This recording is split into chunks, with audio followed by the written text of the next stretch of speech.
ഇപ്പം നമ്മൾ പറയാൻ വന്ന കാര്യം സർവീസും അതിന്റെ കുറച്ച് റിലേറ്റഡ് കാര്യങ്ങളാണ്. പല രീതിയിലുള്ള കസ്റ്റമേഴ്സ് വരാറുണ്ട്. പല ആൾക്കാരും നല്ല രീതിക്ക് സർവീസ് ചെയ്ത് വണ്ടി മെയിൻറ്റെയിൻ ചെയ്യുന്നുണ്ട്. നല്ല സർവീസ് മാത്രം ചെയ്ത് കംപ്ലൈൻസ് വർക്കൊന്നും നോക്കാതെ വണ്ടി അങ്ങനെ.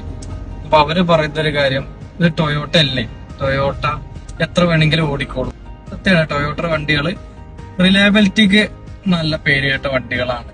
പക്ഷെ ടൊയോട്ട വണ്ടികൾ റിലയബിൾ ആവണമെങ്കിൽ അതിൻ്റെതായിട്ടുള്ള മെയിൻ്റനൻസും കാര്യങ്ങളും ഉണ്ട്. ഒരു വണ്ടി സർവീസ് ചെയ്തിറക്കുമ്പോൾ അതില് അഡ്വൈസറും ടെക്നീഷ്യനും റെക്കമെൻഡ് ചെയ്യുന്ന കുറച്ച് വർക്കുകൾ പല ആൾക്കാരും അത് ചെയ്യും, പല ആൾക്കാരും അത് ചെയ്യാറില്ല. ചെയ്യാത്ത ആൾക്കാരെ സ്ഥിരം പറയുന്ന കാര്യം, ടൊയോട്ട അല്ലേ അത് ഓടിക്കോളും. ടൊയോട്ട ആണെങ്കിലും ഏത് മാനുഫാക്ചറിങ് കമ്പനിയുടെ വണ്ടിയാണെങ്കിലും ആ മാനുഫാക്ചർ റെക്കമെൻഡ് ചെയ്യുന്ന കുറച്ച് കാര്യങ്ങളുണ്ട് എല്ലാ വണ്ടികൾക്കും.